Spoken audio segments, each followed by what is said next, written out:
Ladies and gentlemen, we are here in Nashville, Tennessee. We are at the Daily Wire's headquarters, and we got a special show tonight. There's a lot to talk about. Of course, D.C. is experiencing busloads of illegal immigrants being sent by the governor of Texas. We've got some interesting conversations around these schools, and the education issue once again has become something. It's persistent in the news, and we're going to talk about that. We've got a couple really great guests. In about 15 minutes, the Daily Wire, Ben Shapiro, Andrew Clavin, Michael Knowles, Matt Walsh, Jeremy Boring, I hope I named everybody. That was everybody. Are going to be taking over our feed, actually taking over, and Timcast IRL will flip into the Daily Wire, and I'm going to run out of the trailer in tornado weather, no joke, and try and make it into their studio, and we are all going to hang out and have a conversation. That'll last for just about 15 minutes. Then we're going to come back and hang out with our awesome guests and keep our show going. So I saw those people chatting saying there's no way Ben Shapiro and the Daily Wire crew are taking over. Yes, they literally are. They've got special camera rigs set up to just take over. It's going to be a blast. Oh, yeah. I hope it works. But it's been really fun hanging out with the guys here in Nashville. The crew, they're awesome. I just got to play some video games with them and absolutely destroyed the entire crew of the Daily Wire because they don't know how to play video games. So let's just get to it. Joining us today, we got a couple really awesome guests. We got Jason Whitlock from the Blaze TV, Fearless with Jason Whitlock. Good to be back. It's probably been a year. Yeah, since I think so. I was on the show. I'm still fat, but a little less so. Although no one said anything about it. I was hoping that Tim or Lydia or somebody would say, "Hey, man, I think you lost 10 pounds." Well, I was thinking it. Yeah, I was still want to be thinking it rude. too, yeah. You know? I lost some weight too. You know? Yeah. We're all You figuring did? out, Yeah. I can see that. I can see that. Cut out the sugars in like around October, November. It's worked out pretty well. You're still wearing the hat though, so that kind of threw me off. Good. I couldn't see the Gotta weight have loss. That's the constant, yeah. We got Colin Wright. Evolutionary biologist, run the website Reality's Last Stand to talk a lot about sex and gender, debunking a lot of the pseudoscience about biological sex and the notion that it's a social construct or a spectrum. It's good to be here. Thank you. Thanks for coming. And we got Ian. What's up, everybody? I was actually sitting in the Daily Wire production headquarters eyeballing the way they run, and man, that is a cool operation. Great group of people in there, and they're a well-oiled machine. Isn't it so different from us? We've got like duct tape and beanies, and they've got this massive production rig. There's like 50 people running around. And I'm like, I don't know what any of these people do. Truly epic. Like Lydia presses buttons. That's right. Speaking of Lydia, I'm here in the corner pushing buttons. This time I got Ian's camera right, which has been a struggle for me. You guys may have noticed. I've tried. I don't know what I have against Ian's camera, but it's not because I hate Ian. I'm just struggling over here in the corner with all these new camera orientations. I know, I can't get it. Can I say this? I think I like this RV. It's great. Better than going to your compound. Oh, yeah? Which I had trouble finding, and I think I had to order McDonald's because you guys fed me Hot Pockets. Who gave you Hot Pockets? I don't know. No, what? I don't remember. Whatever. I reject these allegations. It's very homey We'll in here. have to do better. Yeah, I know. I do love it. The idea is maybe once a month, bring the trailer out to a different location, and we're actually we want to do Friday night live events. So we would do IRL at a venue, on stage. We got to hire the people to get to that point who can come out on a Wednesday, set the whole thing up early on the Friday, and then we would do the show in the trailer, but then Friday night, sell tickets. People can come out, hang out in the audience, and actually watch the show. I think that'd be really cool. Be awesome. That sounds awesome. All right, well, let's try and squeeze in some talk before the Daily Wire ends up taking this show over. Before we get started, head over to timcast.com. Become a member to help support our work. We're going to have an amazing members-only segment coming up tonight at 11 p.m. Eastern. As a member, you'll get access to the entire library of our members-only content, and you'll also be supporting our journalists. But more importantly, head over to youtube.com/popculturecrisis and subscribe to our mostly apolitical culture show. This is why. If you're into it, if you like talk about celebrities, movies, video games, gossip, and all that stuff, we can't just complain about cultural changes. We can't just complain about political issues. Politics is downstream from culture. We have to engage in these cultural issues if we care about it, and we have to make culture. So not only are we working on shows like Tales from the Inverted World, which is a seasonal mystery paranormal investigative podcast, we're also engaging with talking about celebrities and movies and games too. And that's what the crew over at Pop Culture Crisis does every day. So subscribe there if you want to hear more about that stuff. And you'll know that when we talk about what's going on with the latest movie or Disney, it's going to be coming from a place of our values, personal responsibility, liberty, etc. Let's talk about this first story. It's a crazy story, but I don't want to go hard on deep cultural issues because we're gonna lose control of the feed in about 10 minutes. So this is from Timcast.com. First Texas bus drops off illegal immigrants in Washington, D.C. The convoy is part of Texas Governor Greg Abbott's push to secure the southern border and stem the flow of illegal immigration from Central America. So basically what happens is Joe Biden's administration starts sending illegal immigrants to communities in Texas. People get really upset by this for obvious reasons. He's been doing it all over the country, even in the dead of night. The governor of Texas said, okay, I'll tell you what, you want to do that here? I'm going to send these people to D.C. Jen Psaki calls it a publicity stunt. Then he actually does it. Ron DeSantis says he's going to do the same thing, but send them up to Delaware. Boom! That's where they need to send them. Exactly. It's not perfect, right? Sending people to Delaware will just make people in Delaware upset. But the point is like, hey, Biden's the one who's doing it, so why don't you guys get a taste? Here's the thing. I'd be willing to believe that Biden's already sending illegal immigrants to Delaware and other states. They're all over the country. So, well, I don't know if you guys have thoughts on this because I'm curious of the process. Do they just take them on a bus and pull up to a street and they just tell them to scatter? Where are they getting dropped off at? My understanding is they actually just walked them off the bus and said, "Have a nice day." Whoa. Yep. That's wild. And Yeah. the people have all agreed to go on the bus, I believe, Yes. too. These are the only people that have acquiesced. Right. They have agreed to go on the bus. So I wonder if that'll end up being an endless supply of people, or will they run out of? Because it can't just be a one-off. Because it is, Jen Psaki's right. If this is just a one-off publicity stunt, you get headlines. But if there's a steady stream of them being dropped off in Delaware and in Washington, D.C., and you can keep that drumbeat going, and people start experiencing what, has happened to these states that are on the Mexican border, if you can start really feeling that experience in D.C. and in Delaware and other places, Biden and these guys are going to have to react. Our immigration deal just is the most bizarre. It's not the most bizarre because we get so many bizarre things going on, but One of it's them. in the top 10. We'll get to them all, I'm sure. What is the Delaware? What's so hot about Delaware being a destination? That's Joe Biden's state. Okay. Yeah. Send him to his home. Send him to his home state. I see. Getting in the guts. There's an article from the Daily Beast where they said it's xenophobic for the Republicans to do this. What? And I'm just like, well, hold on. Joe Biden is sending these people by force on buses to Texas. Greg Abbott is asking them if they want to get on a bus to go to D.C. So is not what Joe Biden doing xenophobic? This is the game we've been talking about a lot, but it happens, the double standard. It's an endless conversation every day about the double standard between what the administration, the Democrats, the establishment are allowed to do, always defended, and anybody who counters in any way is accused of all of the worst, far right, whatever. I think they would perhaps prefer to be in D.C. as well. It'd be easier to get your free cell phones right there in D.C. There's probably a direct connect. They probably got a deal set up with Cricket or somebody to get these people the free cell phones they were promised. I don't think it's fair to call them xenophobic personally. I just looked up the definition. One, unduly fearful of what is foreign, and especially of people or foreign origins. So being unduly fearful of what is foreign, it's not that I think a lot of this isn't coming from fear of foreigner. It's that you disrupt the local economy when you import people that don't understand the culture or speak the language.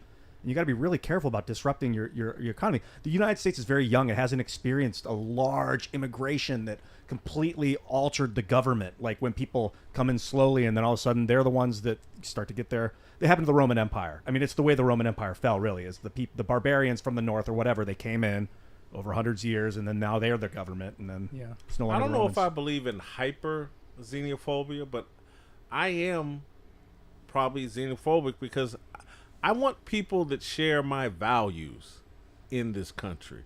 I want people that believe in freedom as the ultimate prize, not entitlement as the ultimate prize, or victimization as the ultimate prize. And again, I don't know the people flooding our borders and immigrating illegally. Maybe they do believe in American freedom. Maybe that's why they're coming here. But I don't think that's what the Democrats and the people leading our immigration policy, I don't think those are the values they want them to have. I don't think you're xenophobic. They use these phobia words to Yes. make you sound unreasonable. And if you're just saying, I'm personally, I'm not scared of people from Central South America, or you even have people from Africa coming in. I'm not scared of them all, any of these people. In fact, I know some people, and they're good people. I hear, Trump said some of them are good people, right? No, the reality is they want what a lot of people want: opportunity in America. In fact, I have more respect for them and their desires than I do for many of these woke people in this country. If there's one thing I am worried about is the woke people. But the issue of xenophobia, that's a ridiculous term. It's meant to obfuscate the real conversation. The real conversation is there are economic limits to what you can do with people just coming across whenever they want. You end up strangling the labor market. You end up flooding the labor market. Supply and demand takes effect, and then people's wages get depressed. There's challenges there. And then, as you pointed out, there are a lot of people here who want to be here. And again, I do respect that desire to be in America because I know how much this country rocks. But if they don't understand our Constitution, if they don't understand our values, then it dilutes our values and the things that made this country great. So if there's somebody who says, guys, here's the recipe for a great cake, and then you say, we're going to let 10 more bakers in who don't know how to bake it, but they're going to be involved, well, then things are going to get a little wishy-washy. That's why my attitude is always like, let everybody come. Everybody can come, but they got to wait in line like normal and go through a standard process. That way we can make sure the recipe doesn't get disrupted, but we can have more cooks in the kitchen just as long as everybody's following the rules and we all agree on how it's supposed to go. It's not fear. It's actually, I would consider it to be more compassionate so that you can make sure people can thrive and that you're not just throwing them into the middle of a desert where these kids are dying of dehydration. I think you're talking about just being responsible. And it's no different than who you would allow into your home, particularly if you got kids, wife, husband, whatever. You want to be a responsible homeowner, and so you just don't let any and everybody into your home. That's the way I feel about America. You see these stories of the refugee crisis, and a lot of people were like, are you going to let some of these refugees into your houses? Many of these left activists who were very much like, yeah, we got to let all the refugees in, would not offer up any of their homes. Now, I do personally know left-wing woke activists who did, and it was great success. And I'm like, that's amazing that you had the resources, you had a plan, you were capable to do this. Not everybody is. Asking a middle-class family who's just scraping by paycheck to paycheck to open their doors to somebody, that's what you're doing when you're like, let's have open borders. Let's allow all these people to come in. Yeah, I get it. You guys might be in big cities with a higher standard of living, a higher cost of living. You have more money, but the poor working class people who are paycheck to paycheck, it's straining their lives, and that's not okay, right? You gotta respect the working class people. It's that whole concept of like the luxury belief where you can have these beliefs because you're not really incurring the cost directly. You're sort of exporting those costs to those around you who are taking the brunt of the policies you advocate for. Like the people who are most likely to say something like, abolish the police, they tend to be like upper class white people who have probably live in gated communities. These aren't the people who are dealing in these cities, these areas where there's high crime. So it's really easy for someone like that to say, these platitudes that really sound good, to sort of give them this credit to the people around them. Because again, they're not incurring these costs. The guy named Rob Henderson, he coined that term. I want to add too, back to the conversation about the buses. Bringing illegal immigrants into these areas just does exactly what Democrats were hoping was going to happen anyway. That you're going to increase the population of a district, which results in a larger, in the census, resulting in a larger population after the census, and then they'll get more congressional seats, more electoral seats. So yeah, send them to D.C. Send them, D.C. maybe makes sense because they don't get representation. Mm-hmm. Sending people to Delaware just gives Delaware more congressional power and more electoral votes. So the real issue is, people should be welcomed to this country with open arms through a legal process that makes sure they thrive, and so do we. But I think the main issue is people on the left, they're not having kids. So they need to find ways that in the next 20 years, they will still have voting power. And that's by bringing in new people who have a tendency to vote for Democratic policies and Democratic politicians. Conservatives have kids, liberals don't. So liberals need to go to the schools to get your kids in line with their views so they can get conservative kids on their side, or they need to bring people in who will side with them. Reminds me of a Netflix documentary that I watched called Wild Wild Country. It's about Portland, or an area in Oregon, not Portland, but an area in Oregon that was taken over by this Indian Hindu, Nosha, he was basically a sex guru or whatever, and they started literally to gain voting power and to take over this section of Oregon. They started recruiting. This happened in the 70s. This is like a real life story. They started busing in people from Los Angeles, homeless people, into this area so they could change the voting demographics in Oregon so they could take over more. And it ended up the homeless people were on drugs, and so many of them violent, and they actually turned on the people that brought them there because their needs weren't getting met. It's one of the best, greatest documentaries I've ever seen because it happened in the 70s and explains everything that's going on today. It takes time, and they're willing to invest the time. So if someone who is 8 years old today gets indoctrinated in a school, they're voting in 10 years. So it's a long game. We can't think in short-term cycles like 2 and 4 years. You got to think ahead. You got to think 10, 20 years. Someone born today, more likely to be conservative because of just standard demographics of conservatives having kids, liberals not, and also having abortions. So you got 18 years until conservatives get that advantage. How do you counter that? They know this. They play the long game. Conservatives, I think, the politically minded, politically careered are probably thinking about this on the conservative side. I think regular people miss this. They don't understand necessarily why the schools do what they do when they go after kids. A lot of what the left is doing seems desperate to me, and it makes me think that they only have a limited amount of time to execute their plan before the whole thing collapses in on them. Yeah, I was thinking how much of it is desperation, how much of it is instinct. Like, it seems like humans have an instinct to parent. I don't know. I do. I don't know if you guys do. I feel like I just love kids. I wanted to help kids. And so I was like, well, if I never actually have kids, what's reproduction? If I make a bunch of videos and there's a bunch of copies of it, then I'm forming some sort of reproduction that will affect society. And maybe I can help the children that way. Very leftist mentality. It's very much like what we see now. And I wonder if it's just like they really want to help, but they're so twisted that they're trying to help by, infusing these specific ideals. Or if they actually want to hurt people. I'm not getting the vibe that they want to hurt people. It just seems more like a communist they want power. Mental shift that's like taking hold of these people or something. I don't know if communist is the right word. They want power, and they're not afraid to inflict collateral damage on people to get it. I think that's true of anyone, but I think there's a tendency, what we see with the establishment, the Democratic Party, and even the uniparty Republican types. What's happened is there's been a populist uprising, also on the left.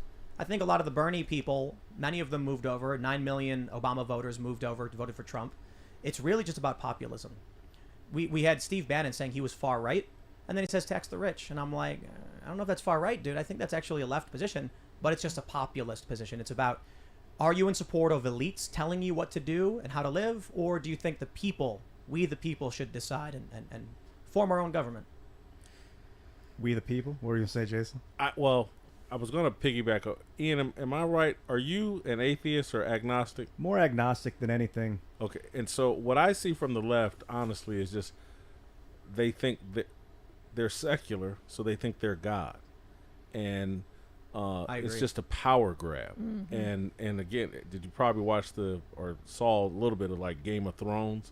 And Game of Thrones is just a story when it was good, the first 4 or 5 seasons, about what human beings will do for power and anything. They'll do anything for power. And particularly if you don't have some kind of religious belief, some kind of faith in a higher power, and you think you're capable of being the ultimate decider, it puts you in a very bad, you'll do very bad things for power because you have so much belief in your ability to control things and do what's best for other people. And I just don't have that kind of arrogance because I believe I'm just a very tiny, insignificant part of this thing that God put together. And, I don't want that kind of power. I literally want to stick to the principles taught in the Bible and hope for the best and hope that I'm right. And I just see the left is so secular and they see themselves as God. That's what scares me. What makes me nervous about the church is I feel like the church has acted as now they are the mouthpiece of God. It's like another form of secularism almost. Like, who cares about a building and a guy that tells you he's a priest? Like, God's real. God's out there. God is an energy field flowing. Like, it's there. It's always there. you don't need someone to you don't need to like be told. You don't need authority to tell you that. What about your relationship with God? I feel Leave it. the church out of it. I feel it. Science has helped me see the cosmic microwave background radiation, for instance. It's this web of energy left over after the Big Bang. You see it arcing through star systems, and then you feel your heart beating. It's getting like the heat is coming from without. Like we're getting these electrical currents pumping through us. And after I started to see, I smoke a lot of weed. That helped a lot actually, and to He's feel like, the yeah. heat. And then you can feel your own heat. And I'm like, wow, did Jesus do Reiki? And then you see that Jesus like went off maybe to India for some period in his early life and studied like Hinduism and Reiki and came back as like a healer. So I started doing Reiki, and that's Well, real. Let me throw in there. I think I actually enjoy when Ian and Seamus talk about religious stuff because Seamus comes from a more like what's the right word? He's devout. You Yeah. know, he goes to mass. Ian has a bunch of ideas about spirituality that I think need to be answered, and it creates something interesting. I certainly think Ian sees or feels something that, you know, needs to be answered or defined, and maybe there's in the more rigid structures, people have thought about these things. I also want to add the suspense is killing me because I'm like, what's going on? What I know. time is it? Yeah. Yeah. Someo's supposed to come to the door at any Yeah, minute. it should I'm be like, any second any now. second. 7:20. I know. You know, it's I'll time. say briefly, you know, as a card-carrying atheist myself, a major problem is we have, you know, it's not religion per se that's the problem. I think it's like the dogma that tends to go hand in hand with it. And a lot of people on the left, a lot of these woke people, they've convinced themselves that they're not religious and that they also have no dogma, where that's the complete error. Like, they have their own dogma, but since they've convinced themselves they're non-religious, they think they're impervious to this. They don't see themselves as actually acting religious in many areas where they absolutely are. We're good to go. Um, All right, we're good to go, okay. everybody. Oh, We're doing snap. something weird. All right, here we go. This is the first on Timcast IRL. they're taking over. They're taking Tim. They're taking. Are we still on the air, or have they already taken They're over? gonna steal us in just All 1 right. second. You heard it Jason. here, you guys. Oh, We're still on the air. oh, snap! Let me show you guys what's going on. I think we're off now. We've given them the Oh stream. yes, Oh. we have. I gave them control. Look at this.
That Tim has been broadcasting from our hill all week from a fifth wheel trailer that he converted into a mobile studio.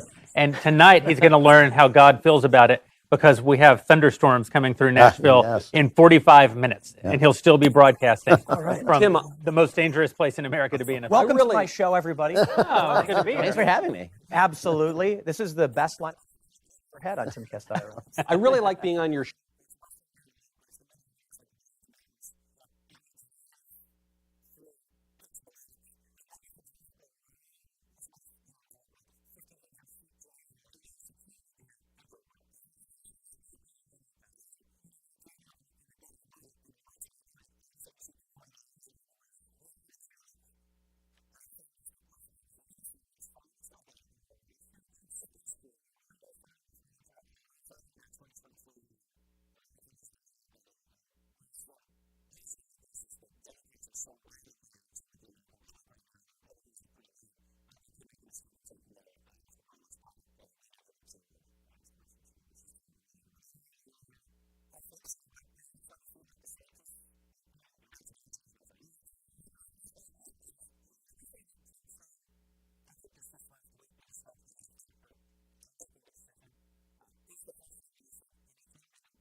say something to that effect about Michelle Obama, and I don't want to put words in Joe's mouth, but he mentioned something about Barack Obama being a great president or something to that effect, and Michelle Obama being a potentially great option.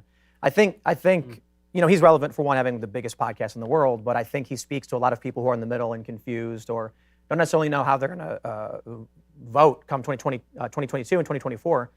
But I think if these people, the moderates, independents, former left people, see Michelle Obama, I think a lot of them will be convinced to vote Democrat again.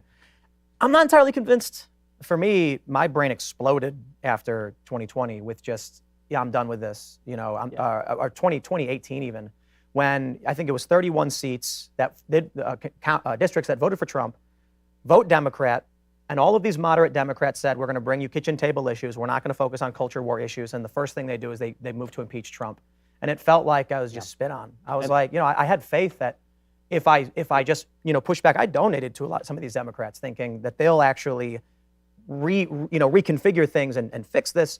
And they only made it worse. The only thing I think that could really harm Michelle Obama if she were to run is I think that she really has ideologically, she always has been very radical. And I think that she will re-embrace wokeness because she too is in that bubble. I think the most, ironically, the thing that we complain the most about is probably the thing that may save the republic, and that is the media bias. The media bias is so strong that Democrats do not understand that there's an entire world outside of the Beltway that just thinks they're crazy. And so the reason that you see the White House saying things like, well, it's very important that we use the DOJ to crack down on people stopping little girls from being turned into little boys, the reason they say that is because the New York Times agrees with them, and the Washington Post agrees with them, and everybody they know agrees with them. The other thing about Michelle Obama is that she's attractive to people, I guess, not to me, but to people as like an idea.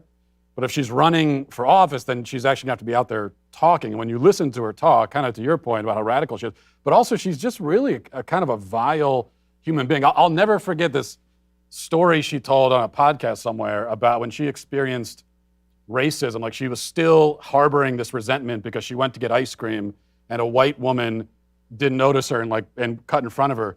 And she told this whole story about how she was a victim of racism as the First Lady of the United States because a white woman was getting ice cream before her. Well, there's that story that she told about how she went to the grocery store and she was tall, so somebody asked her to take something down from the top shelf. Exactly. She said that was racism. It's like, no, you're just tall. I mean, So I wonder, I'd ask Matt to get something from the top shelf for me. I mean, But who are the voters who fall for that stuff? Yeah, Are I agree with you, Tim. I think that Michelle Obama, I don't think she would run, but I think that she is a good candidate if she runs. But the voters are not as enamored of identity politics as the Democrats are. They're in no way are they. Well, the poll about the parental rights and education bill in Florida has overwhelming support from Democrat voters who were polled at the very least. Yet they double down on this stuff. It's like you were saying, the media bias is palpable. I don't know if you guys saw CNN Plus only has 10,000 daily active users. Wow. Hold on just a second. Yeah. But I think I enjoy Chris Wallace's new show, What Have I Done? I think. By the way, who was the business genius at Warner who was like, okay, so we have CNN and no one watches it. What if we take the same hosts and we put them behind a paywall doing more boring things? I mean, how does this go wrong here, guys? Well, this seems like a genious business plan to me. Well, they're Same people who essentially giving invented you money injectors and every time helicopters. you don't watch CNN. Make money. I like it. I will tell you guys something interesting, though, because Matt and I were talking about this the other day when I asked you, why is it the Daily Wire is 600,000 plus subscribers? CNN can't even get 10,000 daily users. You mentioned mission, I think is what you said, right? Mm-hmm. When I worked I said me. I said the reason is me, and then The number two reason. He did say that. He said he was better than everybody. When I was working for these big corporate media outlets, I was at a company called Fusion, which is ABC News and Univision. They said mission-driven storytelling. That was their line as to what their goals were. It's almost like they were either predicting or wanting politics to be the main driver of what was going to bring people to different media outlets. The only issue is I felt like their narratives were built on lies and manipulation. We have to withhold information from people, trick them, feed them only the information we want. Whereas I feel like with what you guys do, with what we do, it's here's everything, let's argue about it. Yep. Well, that's what I love about this show that we get to do once a month is that we quite often disagree. And those disagreements, I think, are central to what makes the Daily Wire work. I think at the core of the Daily Wire's success is our fundamental religious difference.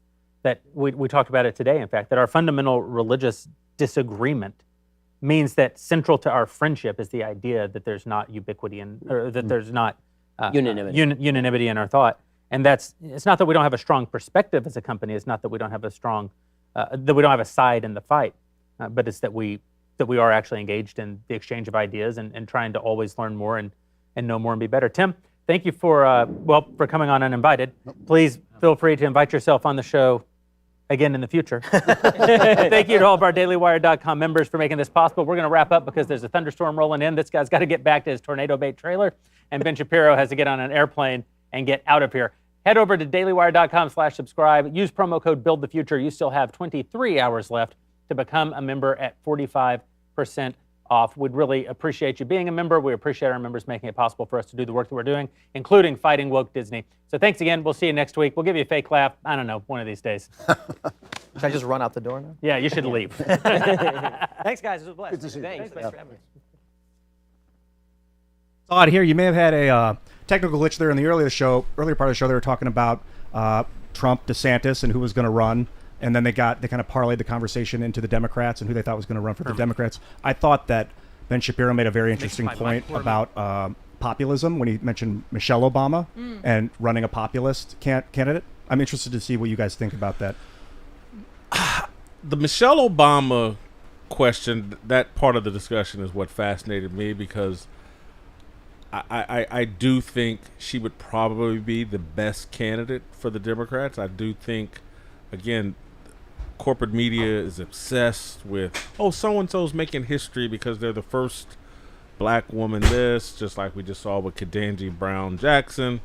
And so people they're fascinated by participating or witnessing history. And it's like when Barack Obama first ran in 2008, I think a lot of people voted because this is a history-making deal, and I want to be on the record that I voted for Barack Obama, and it's proof that I'm not racist. It's got the history building, and they've spent a lot of years curating Michelle Obama's image, and having the last name Obama is just going to be huge in the realm of politics. So yeah, she is the nuclear option for sure. We had parlayed what you guys were talking about with populism, and I liked how Ben brought up Michelle Obama. I think we may have had an audio technical glitch in the first part, and then it seemed to smooth out. It worked. Yeah, you guys got it the out. first time, and it's all about it. When you have a new piece of technology, a new cool idea, you try it, and if it fails, you try it again, and you do it, and then you get it right. And that's what we're doing That was fun. here. Yeah, That looked good, great. that's I great. could run yeah. through the rain. Yeah, you're and, kind of make damp it in now. and hang out with those guys. Cigar smoke everywhere. Oh gosh. What were you guys talking about? So let's get back into it. And thanks for sitting around while I was doing that thing. I we appreciate enjoyed it. I watching. enjoyed watching Yeah, it was it. great. That was fascinating. Yeah. Cool. That was not the conversation I was expecting, but I was fascinated. Shout out to Ron DeSantis. Thanks for bringing him up. And we were just basically carrying the conversation forward from where you guys were talking about, who do you think the Democrats are going to run? Because I cannot imagine it would be Joe Biden at this point. I will say with, I'm sitting there and I know I'm in for the last few minutes of the Daily Wire's show, but I don't want to just keep talking over everybody. But I also kind of felt like, well, I should talk because I'm only here for a few minutes. Yeah. But I know Ben was saying he thinks they have to have Joe Biden run. They're going to strap him to a gurney and wheel him out. I think he's right. But I don't think even strapping him to a gurney would make it possible for him to run. The dude couldn't run in the first place. He was calling a lid and just sleeping the whole time. Yeah. And Ben mentioned it was a referendum on Trump. I don't even think we're going to have a referendum on Biden. I think we're having a referendum on Democrats. So this midterm election is going to be big. And I think there's a lot of variables between now and 2022, the midterm elections, and 2024. But it's tough to say because I feel like reading the news every day, watching what's going on, seeing the impacts, that certainly regular people must be feeling some of this, but maybe that's just wrong. Maybe even though we might see the problem and have some solutions to offer, regular people don't know what the problem is. So they're being approached by two different groups, Democrats and Republicans, who are saying, trust me, I'll do right by you. I'm sitting here saying I've watched the news relentlessly. I've been reading about this. I've seen the policies. I don't think anybody's perfect. I think everybody gets a little bit of the blame. But obviously Donald Trump was better. And they say, oh, but you're biased. I can't trust you. And it's like, they call you right wing if you're telling the truth at this point. If you say something like, Joe Biden flew his son on Air Force 2 to China for a private equity deal, that's a conflict of interest. They say that's a right wing talking point. No, it's a fact. And I'm not going to vote for a guy who did that.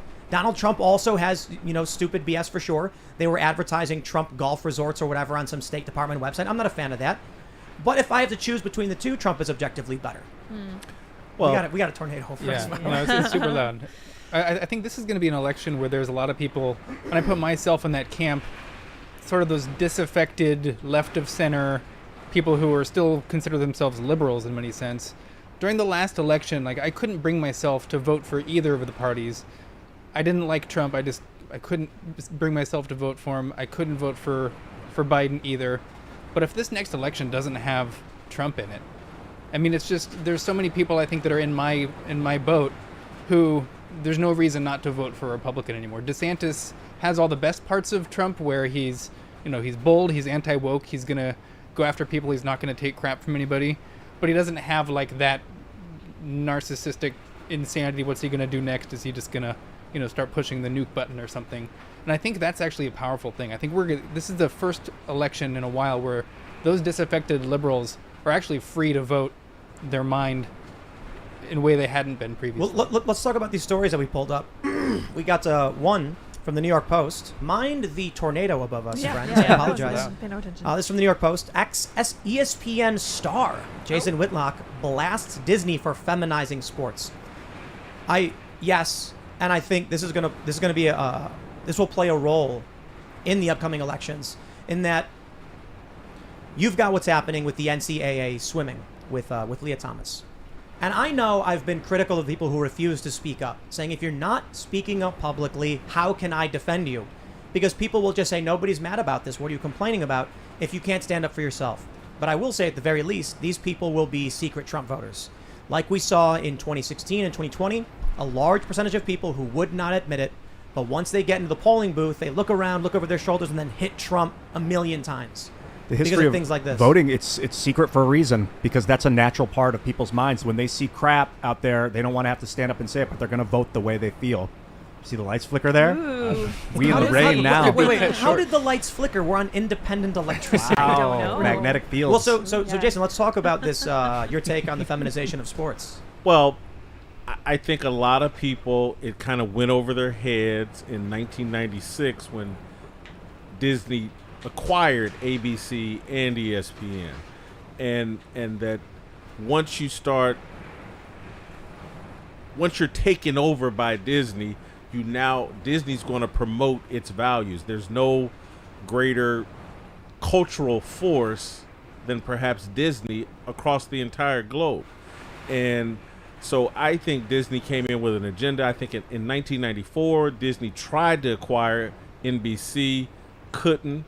NBC at that time had the NBA broadcast. Disney has wanted to get in the sports lane.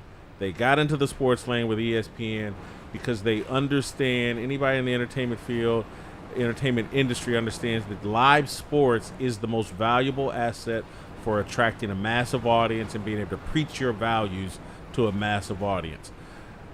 Particularly in this now DVR, watch stuff when you want to era that we're in, live sports is the only thing where people sit down and watch it as it happens live.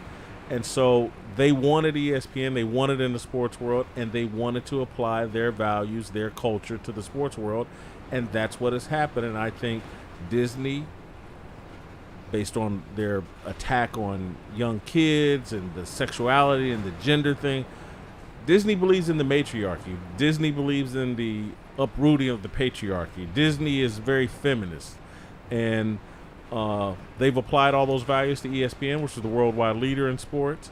And that's why if you just look at sports over the last 25, 30 years since Disney has owned ESPN, sports have just become softer and more feminized. I spoke about this in 2018 when we were seeing culture, video games, movies, seeing all the woke influx. I said it's going to be real crazy when the NFL, the NBA, and Major League Sports start being forced to adopt these things. And we're starting to see it. We spoke with Jonathan Isaac. That dude's awesome. Yeah. And he was talking about how he didn't want to kneel for Black Lives Matter. People got mad at him about it. So we had a meeting. We said, we're going to do this. And he was like, I don't believe in it, though. The crazy thing is, here's a guy. You got Colin Kaepernick who kneels. He gets ragged on for it. Well, he brought politics into the game. I understand why people might be mad about that. Well, the politics there starts spreading to everyone kneeling, And now you got a guy, Jonathan Isaac, being like, I just don't want to kneel. I don't mind if you do. And they're mad at him because he won't bend the knee. You see, I think, and just keep in mind, everybody on ESPN, the worldwide leader in sports, is criticizing Jonathan Isaac. And Lord behold, take Drew Brees, the quarterback for the Saints, makes this comment basically defending the national anthem.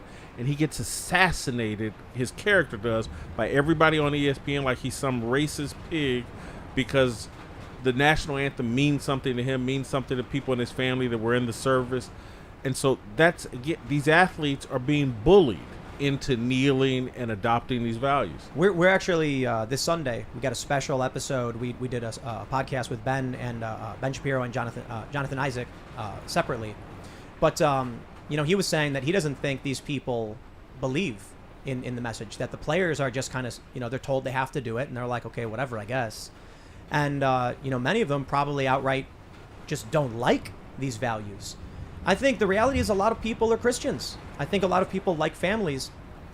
What worries me is, why aren't there more people like, Isaac, who are going to just very calmly and passionately say, look, I believe in my country.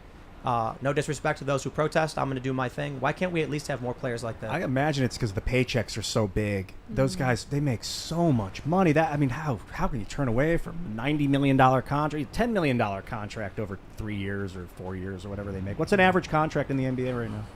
Probably $5 to $8 million, but wait, for like your average player. For how many years? What about your 3 to 5 years? What about your lowest tier player, like the lowest tier player is probably making $800,000, $900,000. Wow. That may, but let's take the big money people out of it. Just talking to Colin before the show, working in academia, and I talked about this today about just corporate America in general. If you want to move up in leadership at any major corporation, if you don't adopt the values of diversity, inclusion, and equity, if you don't hop on board with all the LGBT stuff, if you don't swallow it, you can't move up, or you get run out of academia. Yeah. It's the same principles are applied that you see. The pressure in the sports world is even more intense. These guys have guaranteed contracts and have made generational wealth. What if you're just a guy that works at, name the company, or Disney or anywhere, that doesn't want to hop on board with these values? You get run out. You can't move up. Yeah, it's the same dynamic that's taking place, in sports, in academia. I mean, it's like this spiral of silence they go into where everyone else is doing this one signal, and if you have areas that tend to be, politically skewed in a certain direction, like academia, a signal that might have started out with like, I'm just putting my pronoun in my email signature or in my social media bio. These soon, rather than just being a signal of like, oh, I'm just inclusive, it then becomes the people who don't have these little things in their bios and their email signatures.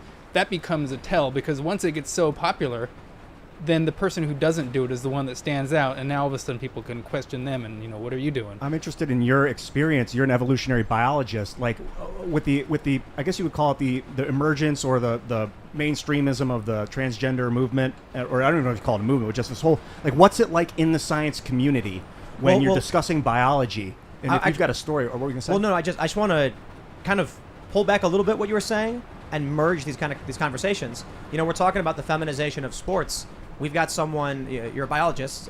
Yeah. Well, so let's talk about what's happening with, the you can define a woman. He's a biologist. Well, exactly. Yeah. So, I think we'll get to that in a second, but let's kind of merge that.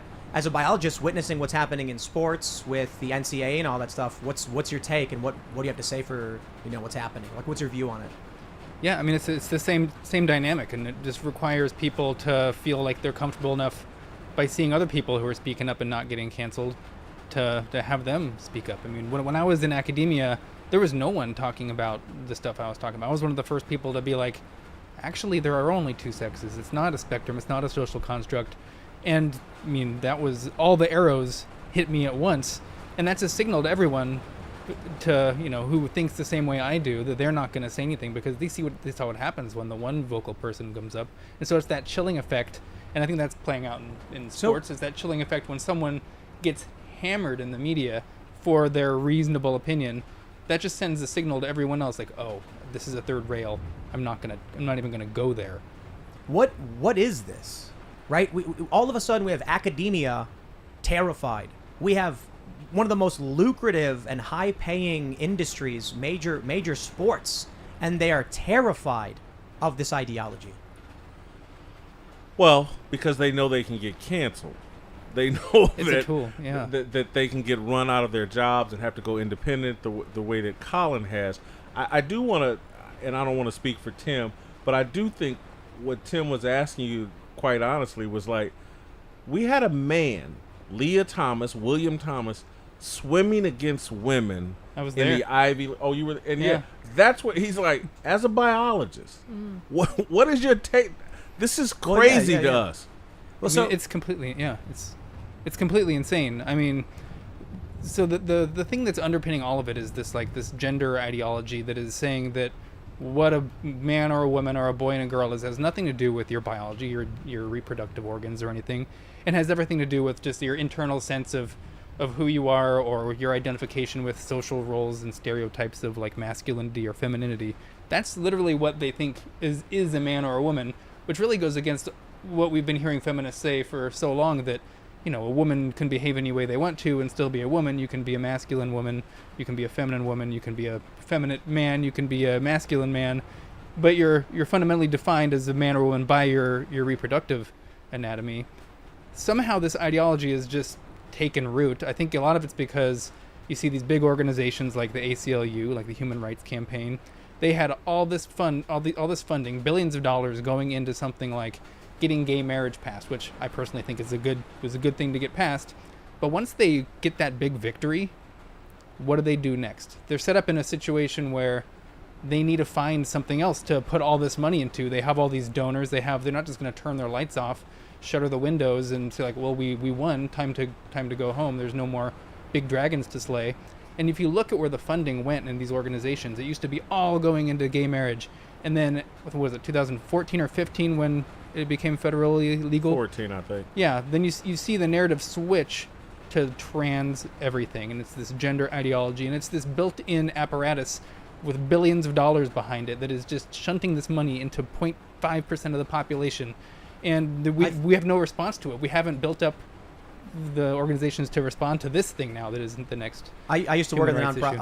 I used to work in nonprofits. I did fundraising, and this was one of the things I witnessed. A good nonprofit should put itself out of business. Yeah. If you say, "Hey, we got an issue with there's not enough panda bears," well, maybe in 20, 30 years, all of a sudden panda bears are no longer endangered anymore. What does the nonprofit do? Waves goodbye to everybody and says, "Mission accomplished. This was the goal. We saved the panda bear."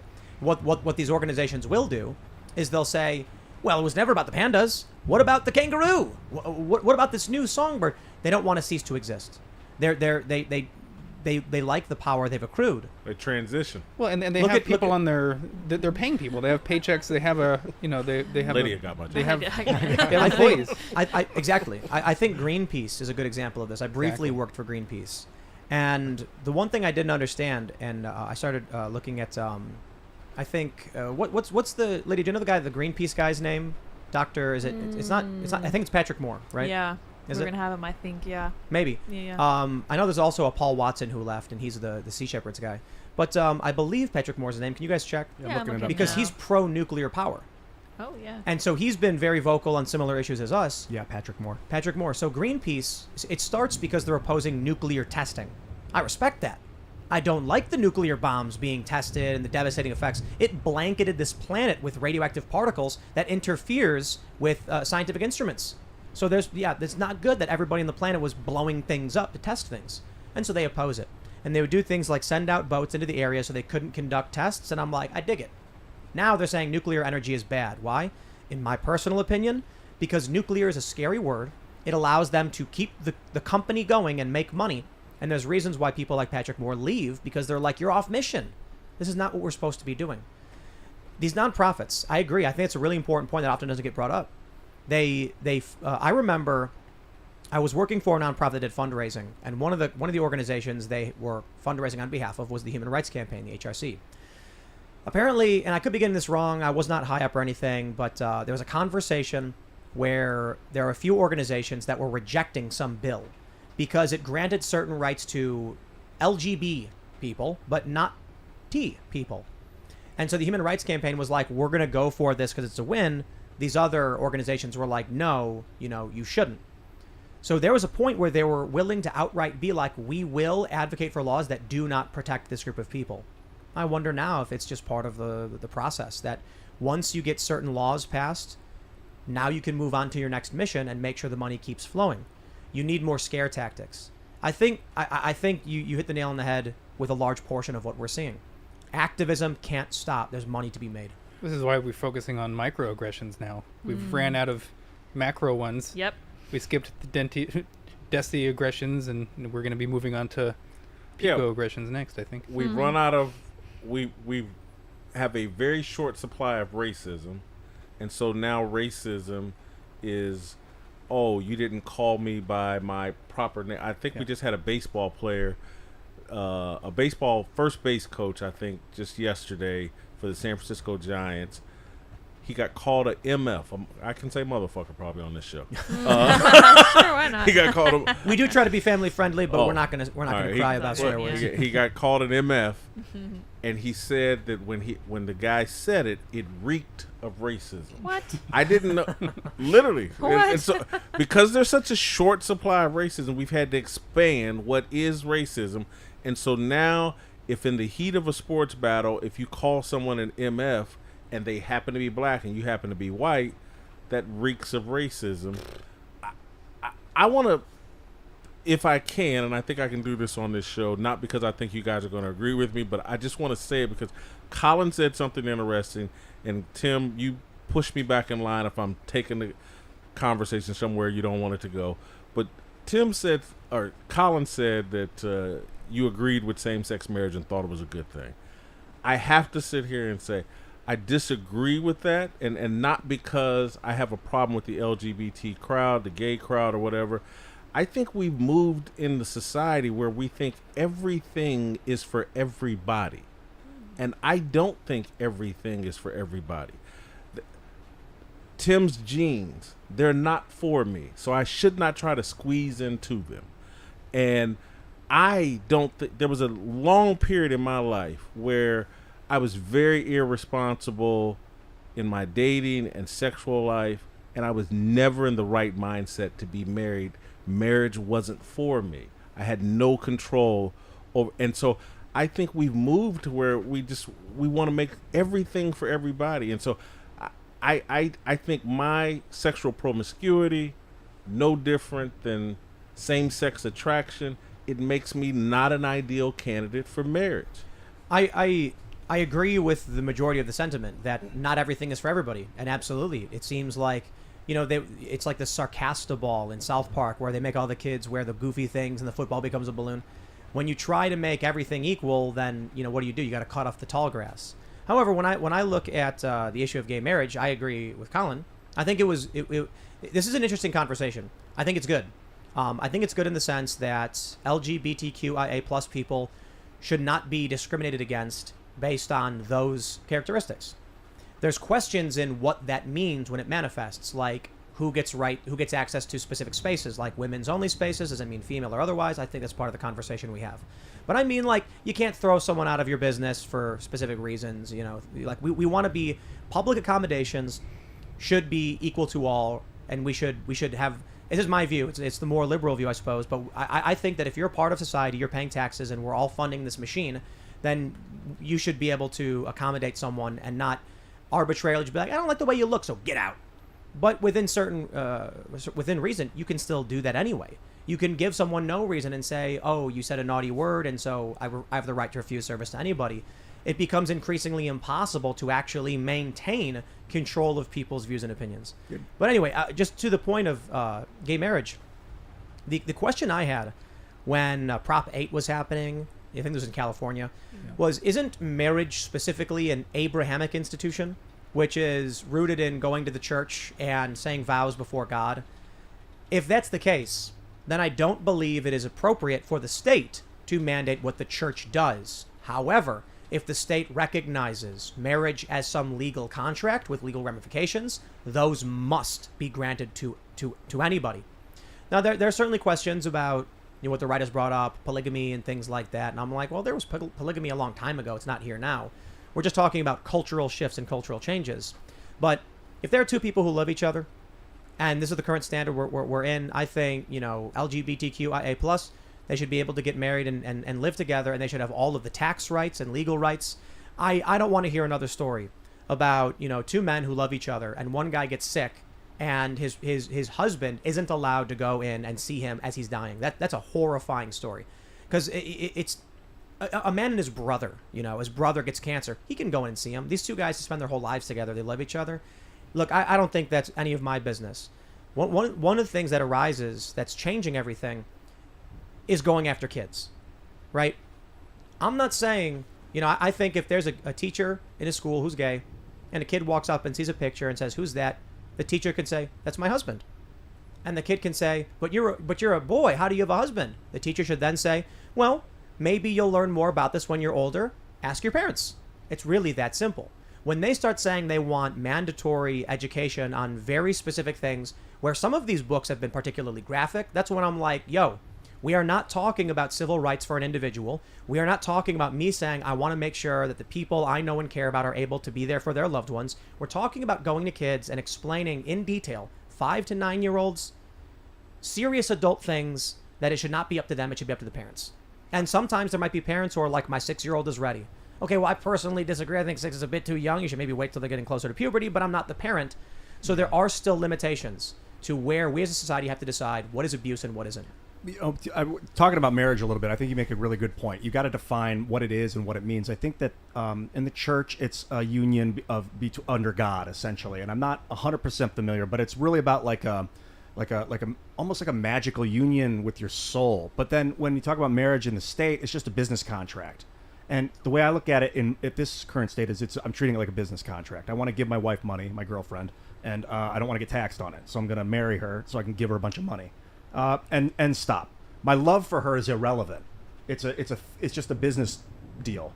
But I'm interested how you guys, and I think that that's maybe the conversation people in society should have when discussing who should be able to do what when it pertains to marriage and what it actually means. And then and people sometimes you'll say like, well, civil union, then you get all the digital rights without calling it marriage. But then they're like, no, I want to label it the same. I want to be treated the same. Then you start getting into identity politics. Yeah. Well, I think what Jason was saying earlier and what you were getting at was the sort of slippery slope you get into where like you have a movement like the LGBTQ plus IA2 whatever. And the reason that those letters keep expanding is because they've defined themselves by we're the most inclusive group ever.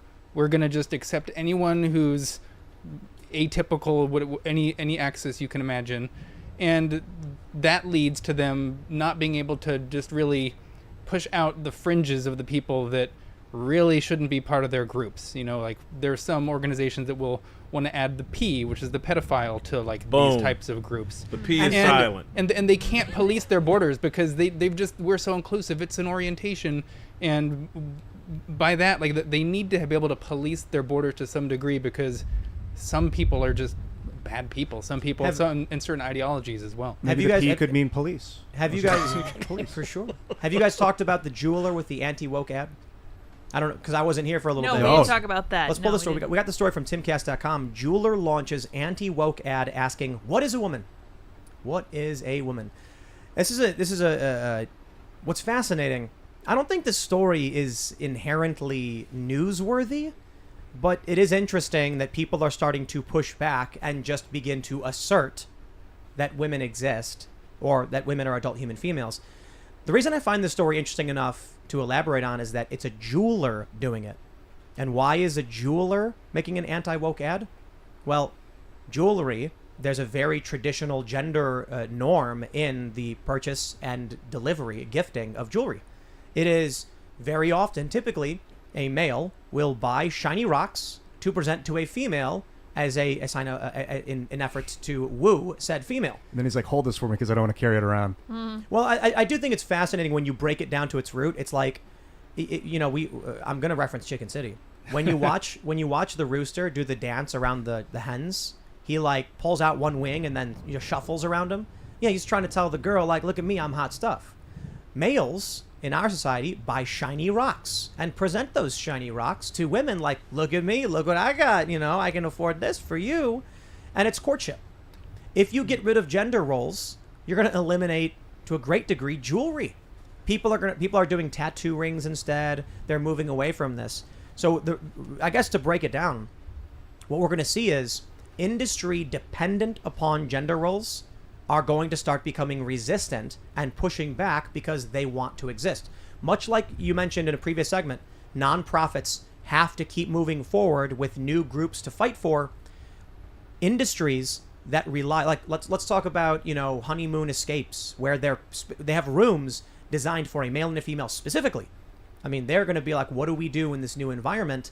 Well, I think eventually you're going to see companies just come out and be like, no, we oppose this, because they don't want to cease to function. I will admit, I think everyone loves gems. I don't know. No, maybe it's just me. But I think maybe it comes from that men hunted, and if they had a ring on their finger and they get it caught on a branch, it would rip their finger off. So they wanted as little encumbrance as possible. So they would store the gems with the wife. I don't know if that's really the history of why the woman had them and the man didn't. But then you look at like ancient kings and pharaohs, and they were all adorned with gems and jewels and things like that. So they may have a market with both. I mean, the age of hunting is essentially... hunting for necessity has dipped. Not that it's over, but we seem to be in a lull. They're going anti-woke. That's that one particular jeweler.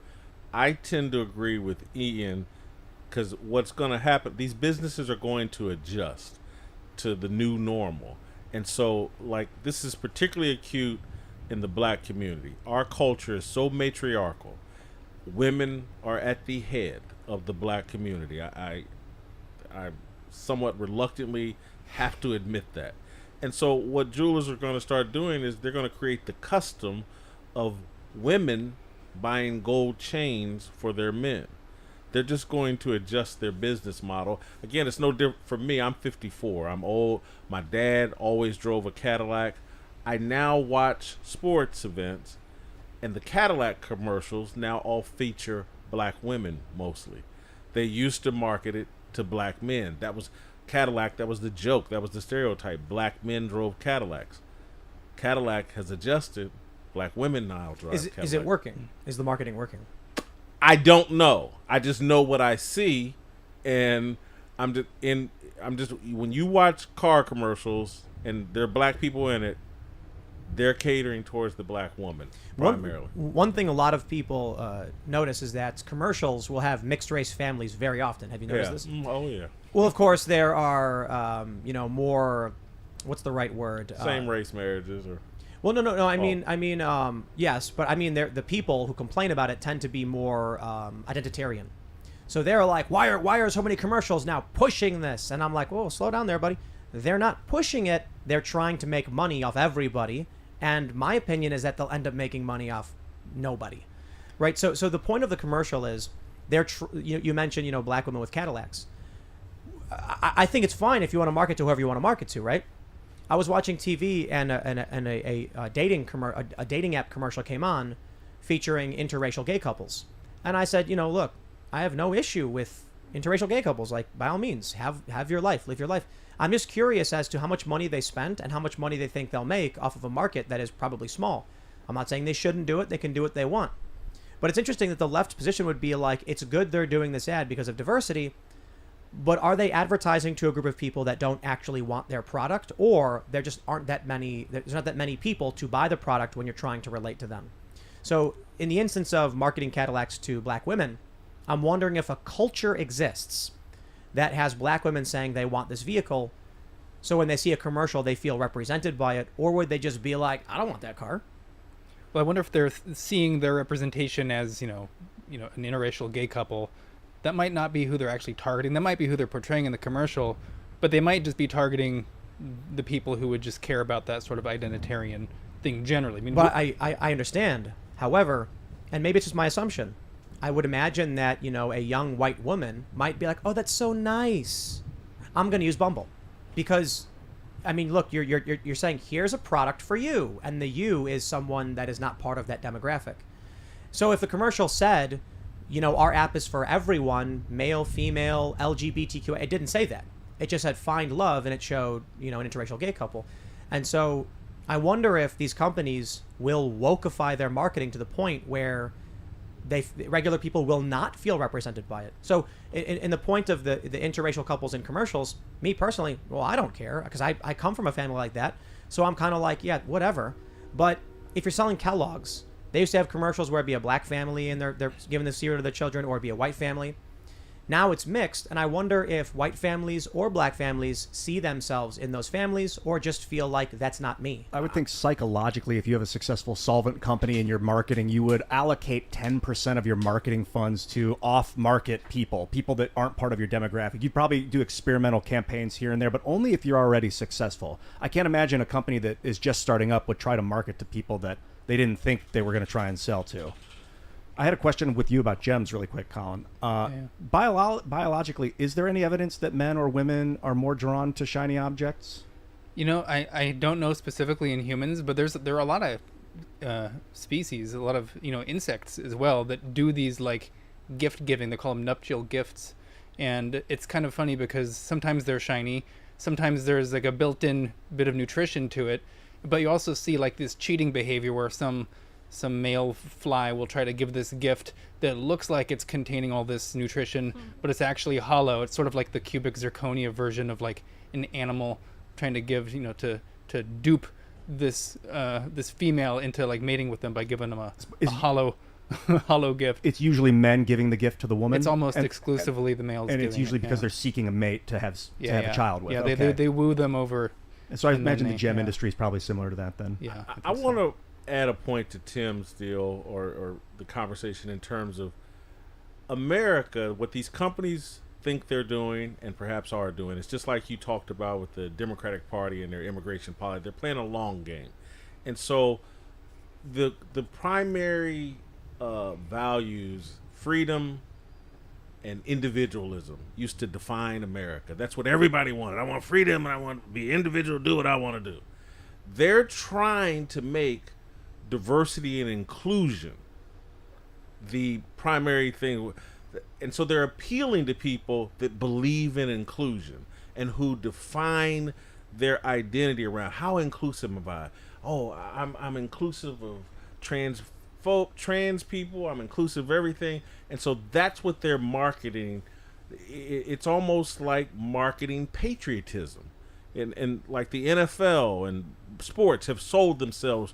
This is the most patriotic thing you can do. Come to our game, stand for the national anthem, blah, blah, blah. Their inclusion now is like patriotism. And so these commercials are trying to hit the theme of inclusion because they think they've socially engineered Americans to believe there's nothing more American than being inclusive and tolerant and worshiping. I wonder if there's a big ask element. I like inclusivity. I like diversity. I don't like equity. I think equity is a lie and a manipulation. But inclusivity, it's like, if I'm playing a game of dodgeball and I see a kid who's out, not hanging out with anybody, I'm the kind of person who's like, hey, dude, come over and hang out with us. Or I'm at a skate park and I see a kid who's by himself and be like, yo, you want to come over and play a game of skate? Like, we're all chilling, and what's your name? And try and include people, and I like building community. I like diversity in the truest sense. I like diversity of worldview and opinion. And the original concept of diversity was that someone who comes from a different community will have a different perspective than you. Not always, but sometimes. And so you can learn a lot from people that you don't know. Don't assume that other people can't teach you something. The problem with inclusivity is too much of it is a bad thing. In that, if you have I was kind of an outsider growing up, and I thought, if I get popular, I'm never going to let someone be an outsider. I'm going to bring everyone in. And I tried that, and it became chaos. And it also as a chef, I'm an amateur cook, I'm a chef or whatever. But if you add every ingredient, it's a mess. You have to stop. You have to add specific ingredients. You use discretion when you're being inclusive. You have to. And that is a hard thing for people to accept, because it does mean that people get left out, and that's a sad thing. But it may be stronger in the long run. The issue now is that these three words, diversity, inclusivity, equity, have all just been perverted. Well, for one, equity is garbage. Equality I like. Equity is some kind of equality of outcome instead of opportunity. But inclusivity was supposed to be about compassion. Now it's about homogenization. And diversity was supposed to be about different worldviews, and now it's just about homogenization. So you're not getting any of these things in this woke religion. And too much inclusivity, like you were saying earlier, is you get the fringes that come in and then end up disrupting the very group you're trying to build. Yeah, and if you look at what people mean when they say, like, we're creating an inclusive environment, just to turn this on its head, it basically means the opposite in many contexts. Like when I was first, when I was still in academia and I wrote a paper for the Wall Street Journal called The Dangerous Denial of Sex, and it was about why sex is real and why it matters, I was told that I was not making the environment at Penn State inclusive. And that therefore means I needed to go because I wasn't making an inclusive environment. So I needed to be excluded in order to make an environment inclusive. So it can mean just the opposite. I want to do a semi-hard segue to this story from Fox News. Brooklyn subway shooting. Person of interest Frank James posted racist rants to YouTube for years. I do believe he got arrested. And what I've heard, and I think, I'll throw to Jason to correct me if I'm wrong, is that this guy was posting like black nationalist stuff. Yes. He's been radicalized by corporate media. We've been sending black people the message through corporate media that you're a victim, you're oppressed, white people are the devil, and this guy bought what the media was selling. He's from Milwaukee or Waukesha, same area as the Darrell Brooks guy who was radicalized. It's no one should be surprised that we're creating these types of monsters because the media is basically telling you're crazy if you don't think like this guy. I got a story for you, Jason. Some people watch the show and have seen it, may have heard me, but I assume most people haven't heard the story. I know sometimes I tell stories, several times, but there's different guests, so I apologize for it. But I knew a guy once, and I'll try and simplify the story for the sake of their privacy. There was a black dude and there was a white dude, and the black dude mentioned he was gonna, go run to the store real quick. And the white dude said, "Hey, when you're out, can you mind, when you're by the store, can you grab me a cheeseburger from the McDonald's?" And the guy said, "Excuse me?" And he was like, "Would you mind grabbing me a cheeseburger when you're over there by the McDonald's?" And then he started yelling at him, like, "What do you think? Who do you think I am?" Later, I asked the guy, like, "Whoa, I saw you yelling. Like, what happened?" And he's like, "The dude, he thinks I'm his boy. Like, I'm gonna go and get him food." And then I was like, if you were going to the store, I figured he'd just ask you to pick him up a burger. And so that was, to me, I was kind of like, I think you might be looking too much into this. And he said, "You don't understand, man. You don't understand what they think about people like me." And then I was like, when I was growing up, it didn't matter what your race were. We'd be like, "Oh, hey, you're out. Hey, give me a hot dog and fries. Would you do it?" We'd be like, "Sure." But I think what happens is you have people constantly saying, it's like Ibram X. Kendi said, it's not a question of did racism happen. It's how did racism manifest. You'll have people who think it's everywhere and look for it. And I'm like, maybe he just wanted you to be his friend and, do him a favor. Maybe he wasn't being racist. But if people internalize that and they constantly look for it, they might get offended where they shouldn't. This goes all the way back to the feminization of America. Everything's about feelings. Women are driven by feelings more so than men. We've turned this entire society about, I feel like a woman, even though I have a penis. I feel like something was racist, even though that coach called a white guy MFer, and that's his language of choice.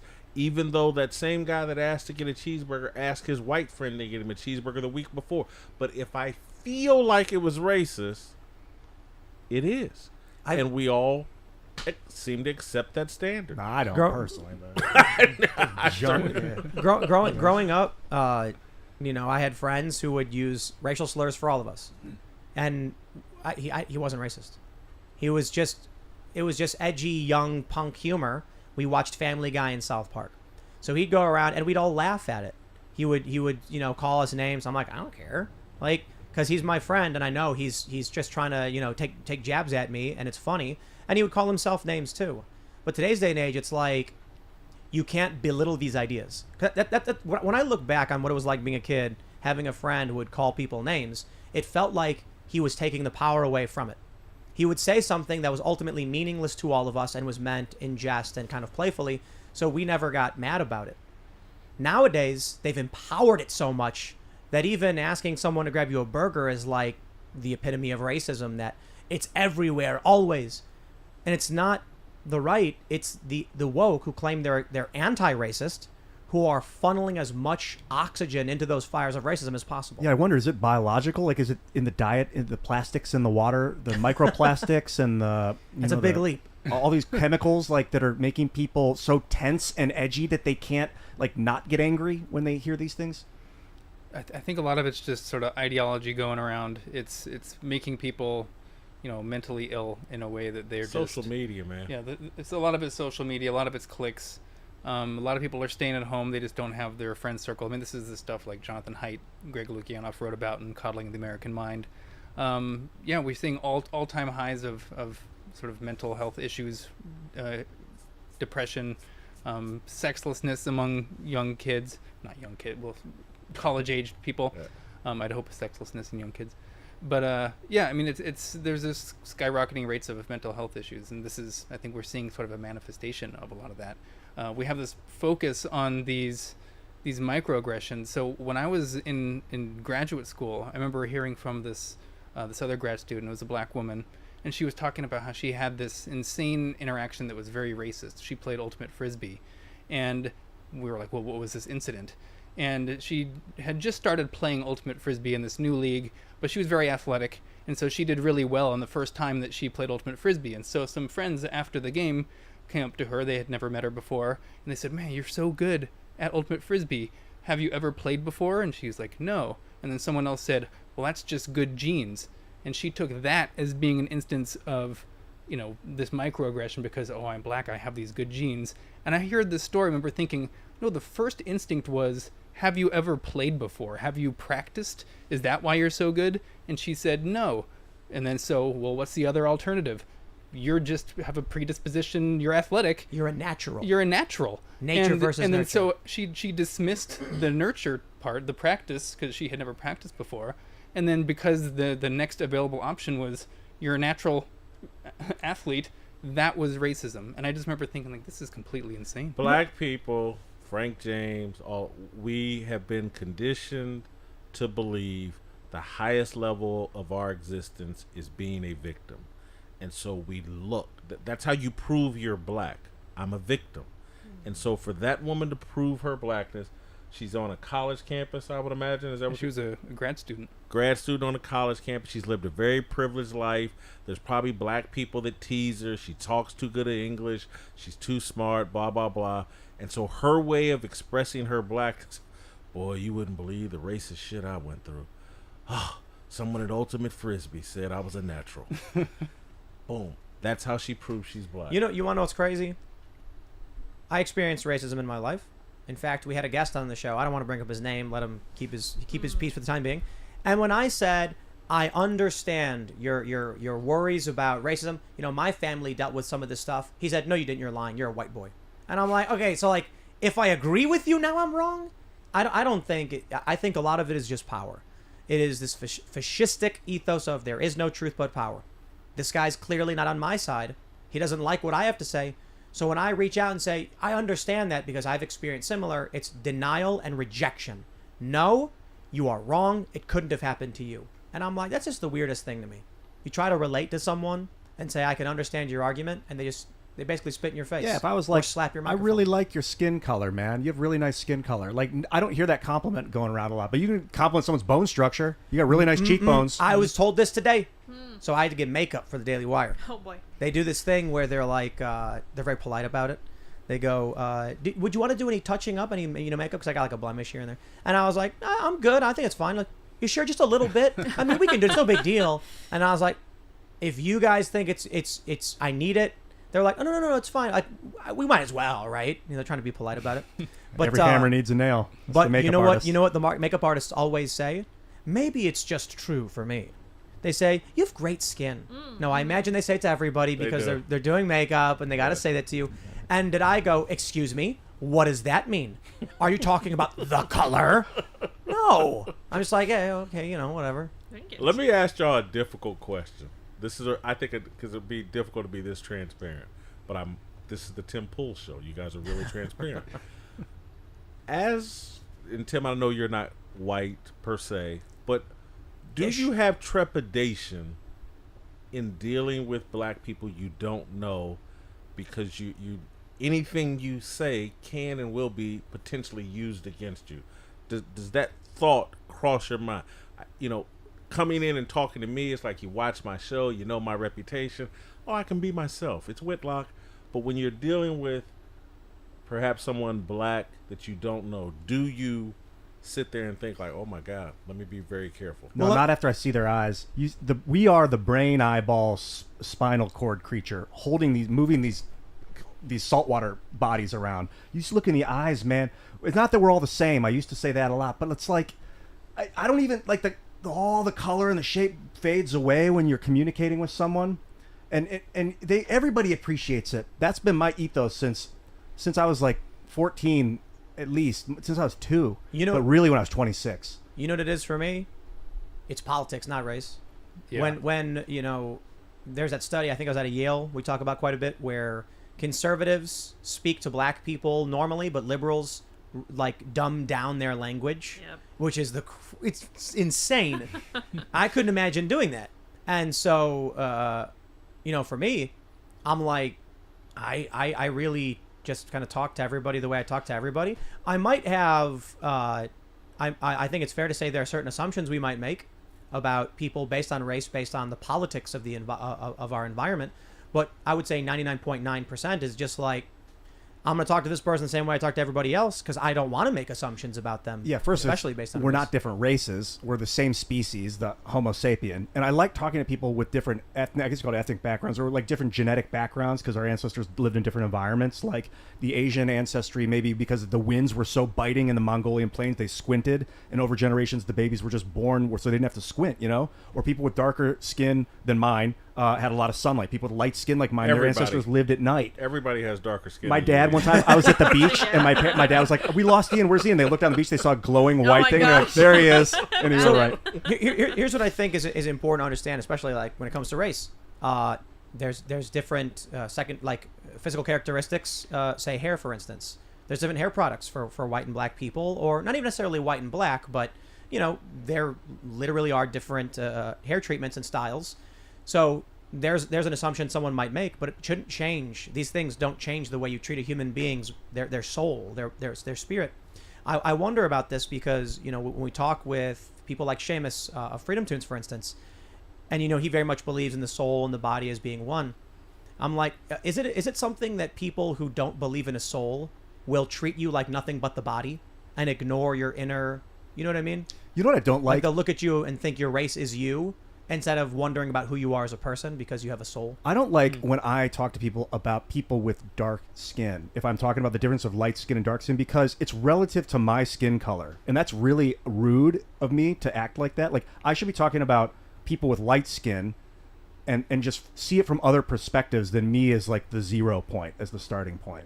Well, let me, I don't know if you wanted to answer that because I didn't want to. No, I mean, I like to think I give people, the first volley in a conversation, and it's going to be the same for just about everybody that I interact with. And, over iterations, that's when I'll build a sort of a model. But there's like a hold on. I want to throw the question back at you, Jason. Do you think you, or do you think black people have a certain way of talking with white people in like a similar fashion you asked us? In this culture today, no, I don't think there's any trepidation, any fear. Because I think the culture has kind of said there are no standards for black behavior. Have you seen the Ami Horowitz video on voter ID? I think I have. But I didn't mean to interrupt you, so if you want to finish that thought real quick. No, go ahead. So, they say voter ID is racist. Yeah. Classic video. I love bringing it up. So he goes to Berkeley, and he asks these young white progressives, is voter ID racist? And what do they say? Of course. He says, why? He gets a few answers. Black people can't afford IDs. Black people don't know where the DMV is, and black people don't have the internet. So he goes to the Bronx. He goes to Harlem. Right. And he asks this woman, he's like, ma'am, he's a black woman. He's like, this might seem strange, but do you have an ID? And she goes, what? I know it might seem strange. And she goes, of course I have an ID. He's like, okay. He asks a young black man. He's like, I know it might seem strange. Do you know anybody who doesn't have the internet? And he's like, what do you mean? 12-year-old kids know how to get the internet. We got it on our phone. But my favorite interaction is when he walks up to this like older black dude and he goes, do you know where the DMV is? He goes, yeah, it's right over on 25th. You turn it, like he's giving him directions. And I'm just like, for the media to push this narrative about black people, it's like, have you ever talked to a black person? The assumption that they're a different and foreign group of people to me is mind-boggling. What I don't, but it plays right into that Yale study I was just talking about. I don't like black and white. I don't like the words because, first of all, my skin's not white. It's like pinkish. Your skin's not black. It's like brown, red. And like historically, white magic is like healing magic, and black magic is like dark arts, like blood magic. So like, it's the stigmas attached to calling people black and white when we're not. Hold on. I gotta push back because that is a woke argument where they're trying to claim that like Harry Potter and Magic the Gathering are racist.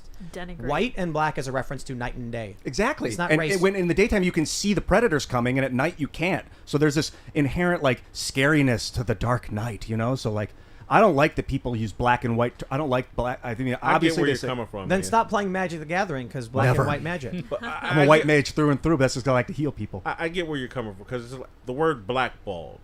Like black has the negative connotation, and what you're arguing is like Jason's not even black. Why are we calling him black? I'm not really white. Why? I get that, but because we've established these cultural customs that we all somewhat adhere to, we got to live in this reality. Do we? I want to shatter that. I agree. I think you're 100% right. That should be the goal. I think we should be literally trying to live up to Dr. King's dream, judge people by the content of the character. The left seems to be taking us the total opposite direction, and we now all have, again, what you're seeing with black people is that they interpret the world through this lens of race, every interaction. And it's like, hey man, some people just are having a bad day. It had nothing to do with your skin color. Their wife may have made them sleep on the couch last night, and so he's grumpy and gave you a cold answer. But we ascribe anything that bad. If he punched me in the arm right now, I could. He only did that because I'm black. That may be his way of greeting everybody that he's friendly with or finds interesting or whatever. But we just describe race and some negative connotation to any experience we have. We got to go to super I got a really chats, good one though, 'cause real quick. We are way behind, so go quick. Okay, back in the day when we were all like hunting with spears and stuff, if I went out there with my glowing white light skin and I'm in the middle of the night and the moon's out, you're gonna see me. But someone with darker brown skin is gonna be more like camouflaged. Maybe racism comes from that, Well, there's or like fear or stuff comes from that. It comes from the other, the fear of the other. But it's actually harder to see darker objects at night. It's true, but the racism is rooted in the idea of, I know you're not from my city. I know you're not from my town. I know you're not from my tribe. And that for sure. Otherism creates fear and tribalism. But we got to go to Super Chat. Sorry, Jason, because we are 10 minutes behind. Tell me after the show. So let's go to Super Chats. If you guys haven't already, smash that like button. I'm wondering if there's a lot of Super Chats from when the Daily Wire took over our broadcast, so that'll be fun. But we'll just see what you guys got. All right, Dr. Roller Gator in the house says, "Hi Colin, this is Gator. You've been in Nashville for like 3 weeks. How are you still sober? # free Dr. Roller Gator."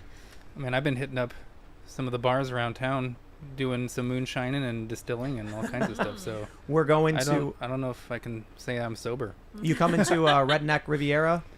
I heard about that. Saturday. Yeah. I think we're gonna be there from like 2 to 3, but I'm not sure. It might be like 2:30 to 3. Not as long as I thought, because everybody's very, very busy, and then we actually have to get on the road immediately. Yeah.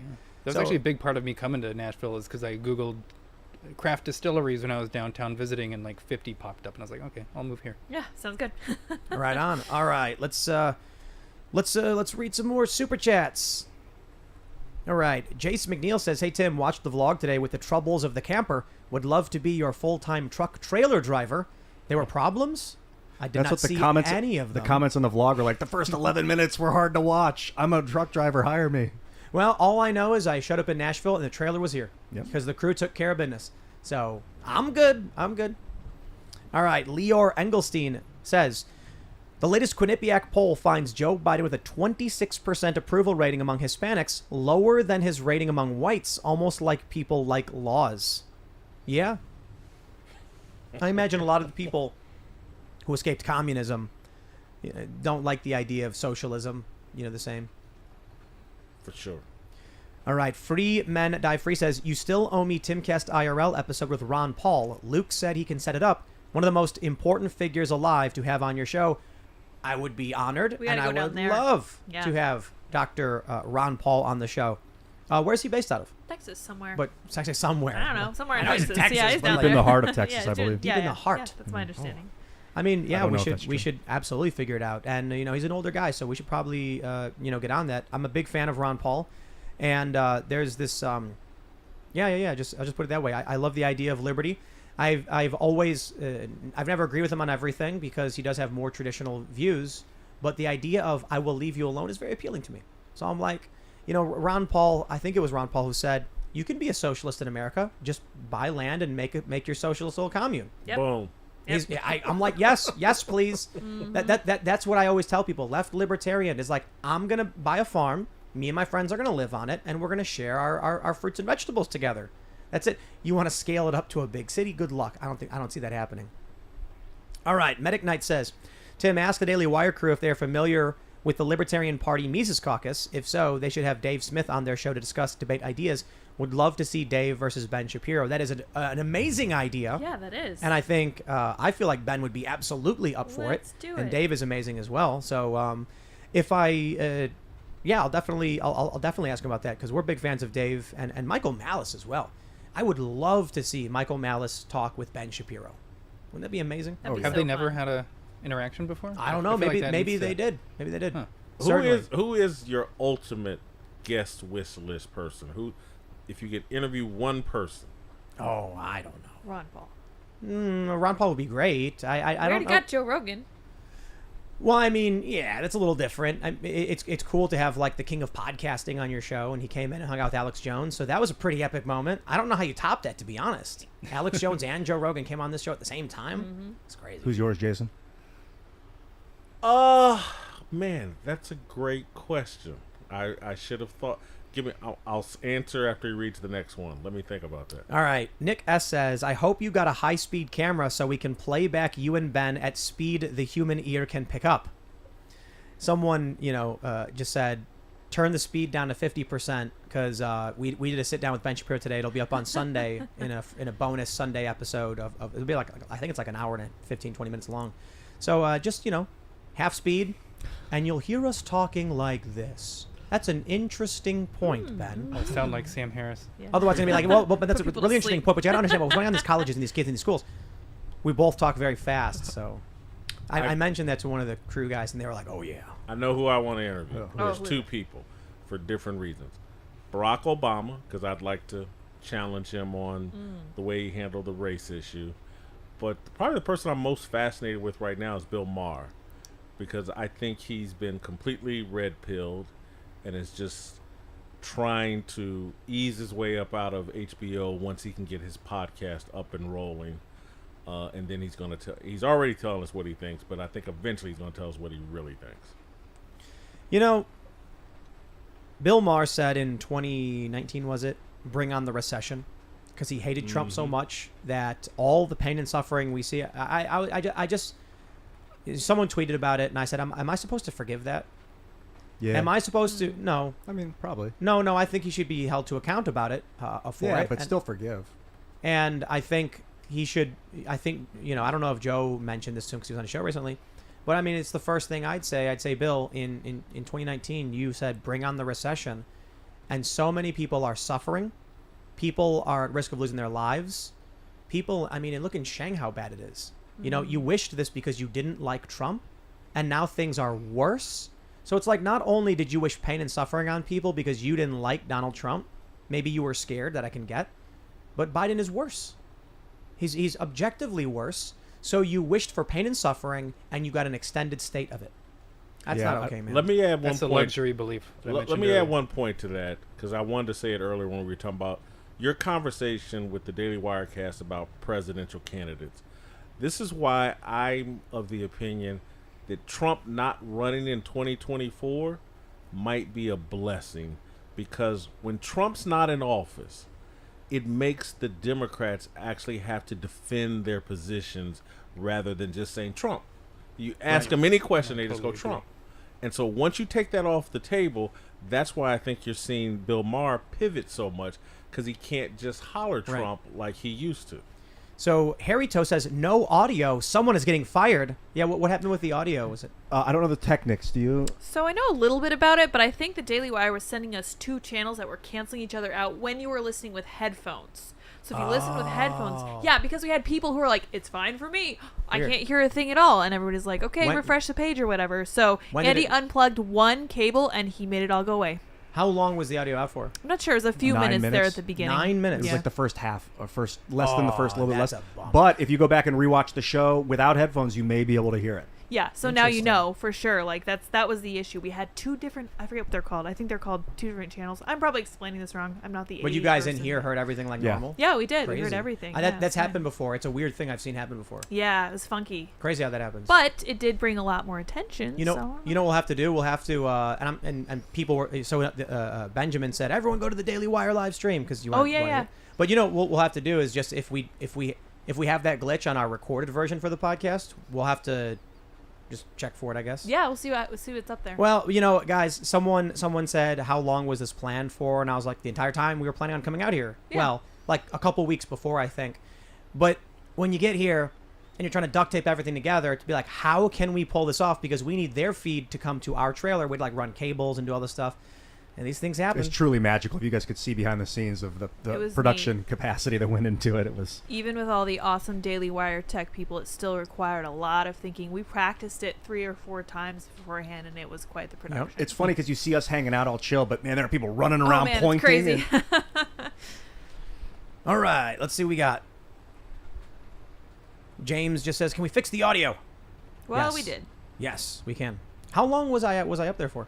It's like, My guess is 20 minutes. Yeah, wow. 15, 18, and the audio was down for like maybe 8. I couldn't. I was worried about you guys. I was like, I'd feel really bad if they keep me here really long. Like, It was I fun. want- We were Yeah, listening. It was a really chilling, good yeah. conversation. It was a good Fun. conversation. Yeah, it was great. RVD Didn't miss you at all. No. RVDL says, so is Daily Wire buying out Timcast? No.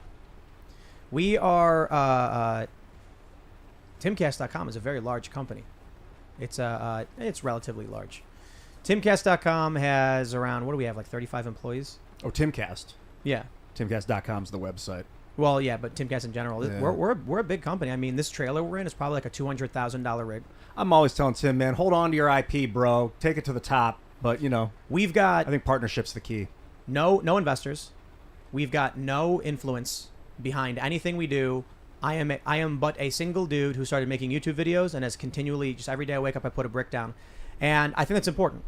However, there may be certain deals, because we're talking about TV shows, and I don't know, you never know. It really comes down to, it would be very difficult for literally anyone to be able to buy out this company at this point, to be completely honest. But what we are mostly talking about with the guys over Daily Wire is, building culture. We do not have the capability to do movies, but we certainly have a bunch of crazy ideas for movies. They want to do movies. They like crazy ideas. And so I think that's where we're headed. We've got with Tales from the Inverted World and a bunch of other ideas, certainly things that might be of interest for them in terms of making content. So there might be something, going on. We still have to talk about it. But I'm a big fan of the Daily Wire crew. I heard you say They're suits. something They're suits. very similar to what Jeremy believes. I think you said it during this podcast, or maybe you said it to me before the show. If you're going to change culture, you got to be willing to create it. And that's what I like, what you're doing and what the Daily Wire is doing. But not just that. So when we launched Pop Culture Crisis on YouTube, for everybody, go to youtube.com/Pop Culture Crisis, subscribe if you're into pop culture content. So, we had this conversation very much at the beginning of the show. I'm like, guys, it's not about politics. The headlines should not be like woke this, woke that, Democrat, Republican, with, cultural stuff in there. It is literally a story where it's like Disney launches new Marvel show. And the reason is, too many people are just like, let's launch our new version of cultural commentary where we make fun of what they're doing. And I'm like, okay, well, I mean, that's great. I don't care if, watch all of these cultural commentary channels. We do that. What we need is cultural participation. We need people who share our values to be talking about the same thing that regular people are talking about, not approaching them like an other and complaining to their faces about it. So what happens is, when Disney announces a new movie, the guys over Pop Culture Crisis will be like, here's the new movie, here's what's happening, here's what they think. Behind that is their values. So it's the way I see it is, the mistake the woke are making is that they're making movies and putting the message first. What the Daily Wire is doing is making movies and putting the message secondary. So you've got good entertainment, and then it just so happens to have a little bit here and there of like our values are behind it. That's what I'm talking about with pop culture crisis. People can watch about new movies, celebrities, video games, and then secondary is, well, you guys know we believe in freedom and personal responsibility, but we're not slapping you over the head with it. So we can engage with the culture. The next step is making that culture. But we're not making Hollywood movies, so this is the slow roll we're doing. Making Nashville movies now, baby. I mean, yeah, hopefully. Richard says, I wouldn't be surprised if YouTube ruined the audio on purpose. We're talking about people who are furious they can't groom kids. What's cutting an audio feed? Either way, this is better than the Avengers. It was really fun because I said that in the title, Ben Shapiro and the Daily Wire crew takes over. People may have missed it, but when I walked in, I straight up just said that to everybody. I was like, yeah, I just titled it that Ben Shapiro was taking it over because he's the most famous guy in the room, and everybody laughed. But then I was like, thank you all for joining on my show. Yeah, it was fun. But you guys heard all that. No, we heard it, the audience. Yes. Half the audience heard it or something. That sucks. Maybe less, maybe more than half. We'll get it right the next time we do it because that was a whole lot of fun. We were lucky enough to be here while they were doing Backstage Live. They run in and pin that mic on your chest. That was awesome. You're like watching me run up and do all that stuff? Yeah, that's great. That's so really cool. fun. Well, you know what? The audio, oh man. That means, because I was talking while I was going in there, and that's only on our end. Oh, that was good, yeah. Yeah. All right. Adrian Contreras says, if Crowder shows up out of nowhere, I will probably have an accident. I think, we've got an event being planned in New York now that they've lifted the mandates and stuff. Maybe, it might be too soon, but I would love to have, an Avengers moment. Just get independent media people to come and just, what do we got to do to pack the Madison Square Garden stadium? Talk about it like 5 times on this show. It's going to sell out so fast, dude. It's 2,800 seats. No, I'm talking about the 60,000 seats. Oh. Yeah, what do we got to do to make that happen? 2 months of publicity? I mean, I got to be honest. If the Daily Wire, Timcast, Crowder, Rubin, and maybe Rogan, he's not necessarily in the same space, but if he's booked for it, Dave he's Chappelle, willing. if we could get Joe I mean, and now Dave. we're reaching. Yeah, I think Dave would that's sell the always stadium reaching. on his own. Yeah. But I think if everybody's promoting it, we could do a big event. I think there's a big, want for that stuff. Remember, before the pandemic, they were having these conversations between, Sam Harris and Jordan Peterson. They were selling out fairly large venues. I mean, I think that really hasn't been rebooted since then, too. I think there's still potential for that, for sure. Kurt Crystal says, top 10 Timcast IRL moments. When they told me they were like, how can we have you jump feeds to Daily Wire? I was like, man, we'll need a remote camera. It'll have to be here, plugged in advance. We'll need a way to switch it into our system. I was like, that sounds tough, especially at the last minute. And the crew made it happen. Yeah. A lot of hard work, a lot of Great testing. teamwork between. Well, the I two guess there was an crews. audio issue, but Yeah. Incredible. All team. right. Nanad Srejic says, what's up, Hassan stands in the chat. Glad you decided to listen to an intelligent conversation for once. I'll point this out because this is also the conversation we all had with Ben Shapiro. We'll be up on Sunday, as I mentioned. Why is it that it's always the right, as the left describes it? That is our door is always open to all people, including the left, to have a conversation, but it's always the left saying no. They won't do it. Yeah. I had that recently. Scientific American did a hit piece on one of my articles saying that sex is real. And I'm trying to be as polite as possible. I reached out to the editor, just saying we should have a platform, we should have a conversation about this. And then now she's tweeting today about how she's just getting trolled by me apparently. So yeah, this middle-aged, or I guess old, comedian woman gave an interview, and it's the weirdest interview because it shouldn't exist because this lady's not relevant. She's not relevant to the point where I'm not going to say her name. But she was like, whenever I speak up, the Joe Rogan army comes for me. The Tim Pool army comes for me. And I'm like, what? The Tim Pool army comes for you? What are you talking about, lady? I never talk about you. I'm sure people know who I'm talking about, but I'm not going to say her name because I don't care about her. Right. But it's funny how they lie and stuff. All right. ELA says, I love how independent media supports each other. You all talk about the importance of decentralization, and it's awesome how you were all building each other up instead of trying to knock each other down, walking the walk.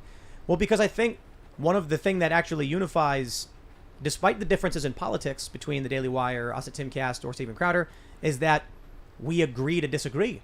We respect the disagreement, and we're arguing, and it's fun. It's fun. But the left is like, I'm not going to come on your show and talk to you. They just want to hide behind their screens and, engage in sophistry.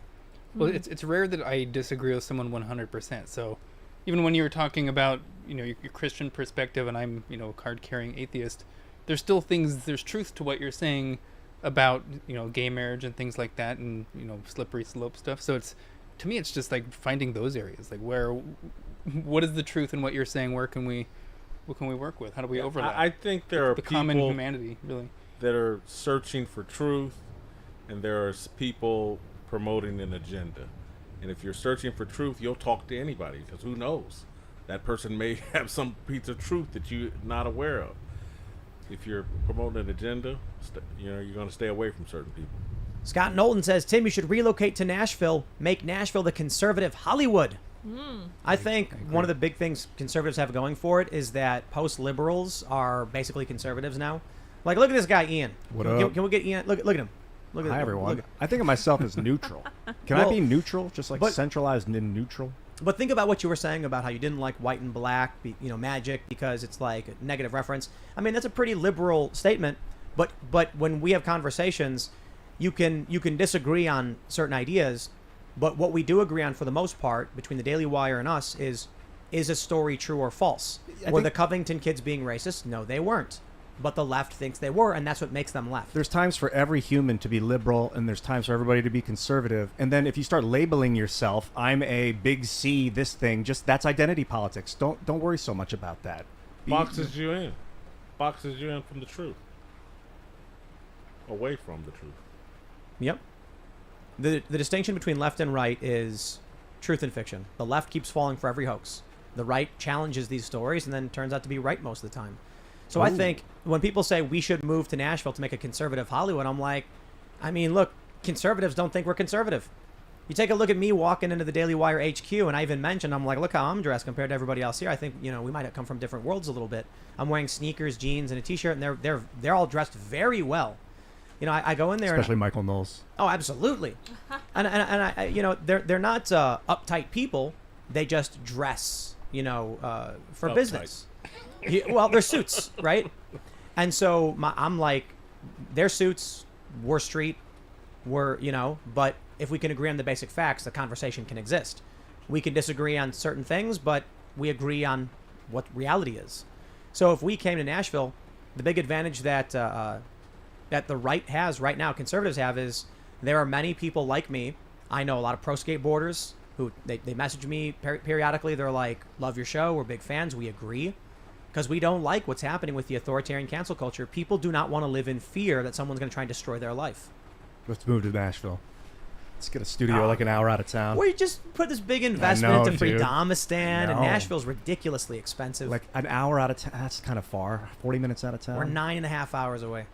I love Nashville. Dude, Nashville, the birds chirp all night in Nashville. It's true, and the it's birds, weird. What is up? The Music City. I don't know. It's There's so weird. something in the air, man. There's electricity in this area. Everybody's singing, man. All right. Yoda Thrash says, whenever Jason is on, it's total worlds collide for me. It's the old school BMXer guy who wants to talk street spots with Tim, but then football guy that wants to talk to Jason about zone coverage versus man-to-man. Is there a time and a place for zone and man, or do you pick one or the other? There's a time and a place for both. All right. Let's grab some more. Let's see, we got so many. Brian Beatty says Twitter just suspended libs of TikTok. Is that true? That is true. Oh wow. Yep. That is Holy cow, that is big. I am offended. I am offended, Twitter. Yeah. For what? Where's Elon Musk?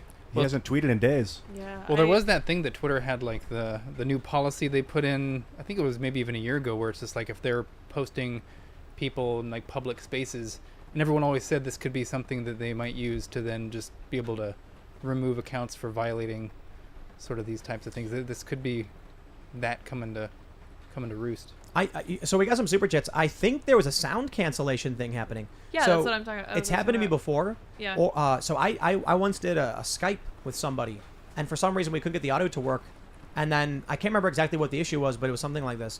Orange Red says the sound worked with headphones. Right. My audio worked the entire time, missed nothing. Yep. I'm wondering what that was all about, that some people weren't getting it, some people were. It was a cancellation, so it was like I want to say 2 different channels that are operating at the exact opposite frequencies. Yeah. Which cancels out noise if you're listening with headphones, not if you're listening. Well, with regular Orange Red speakers. says they were listening with headphones. Interesting. Yeah. I don't know. Something like this happened to me Mysterious. before. It's Oh, weird. hey, I wanted to say too that Libs of TikTok was suspended by Twitter over quote hateful conduct. So I'm really curious if Elon Musk has anything to say That about is this. so vague. It is vague, so darn vague. All right, let's see. We'll just grab a couple more here. Fammy Whammy says, love your show. Please limit Ian's weed intake beforehand. Never. Believe it or not, Ian does not smoke weed. I've never seen him smoke weed. No. I would like you to see me smoke weed someday, though. Someone mentioned that Joe took down the Bill Maher episode. Is that true? That doesn't sound true. Ooh, I don't know. No? I guess we can check that site. All right, let's just grab one more. Here we go. Sparrow Rose says, tonight is extra special to me. Love Jason and Colin. And then someone says we need an audio person. You know, We yeah, have so many audio people working on that. I know. I think we've got an amazing rig. Everything was tested 3 times, and we have the entire Daily Wire production crew making this happen, and then these things happen. Isn't that crazy? I was worried about it. I was like, something's going to go wrong in it. Yeah, space travel's amazing that they can do that. They can send a spacecraft to Mars and everyone lives. Well, the moon. All things considered, it went well. Yeah. Well, I think, it's weird that a lot of people are saying it was fine, and some people are saying it wasn't. But we'll get it sorted for the podcast version. Yeah, we'll and figure it for, out. And for the segments too, we'll get it fixed. But Yeah. everybody, if you haven't already, smash that like button, subscribe to the channel, share the show with your friends. Today was awesome. We're gonna have a special members only show coming up at 11 p.m. Eastern. So that will be up at timcast.com for members only. Because as members, I want you to realize something. CNN Plus reportedly only has 10,000 daily users. That means we are bigger than them. That means when you are a member of timcast.com, you are part of an elite group of people that is better than CNN. I know, you don't need to be a member to be better than CNN. It's not hard to do, but at least you can be a card-carrying member that is better than CNN. So, no, I got to say, in all seriousness, I am so grateful, honored that you would be members of timcast.com to the point where I can tweet timcast.com is bigger than CNN Plus. Because it's kind of just like, I despise the corporate press, the manipulation so much. To know that there is something bubbling up that just believes in honesty and to the best of our abilities, it makes me feel good. So everybody, thanks so much for all your support. Smash the like button. You can follow us at Timcast IRL. You can follow me at Timcast. Jason, do you want to shout anything out? I do. I gotta go to the bathroom. Yes. My phone went feel ya. dead. Oh man. I'm He's just 54 stuck. years old. I haven't peed in 5 hours. Oh no. Yes. Give it to me straight. It's time for me to pee. But thank you so much for having me. Jason, a hero. And please check me out at Fearless with Jason Whitlock at Blaze TV and everywhere podcasts are. Awesome. Right on, man.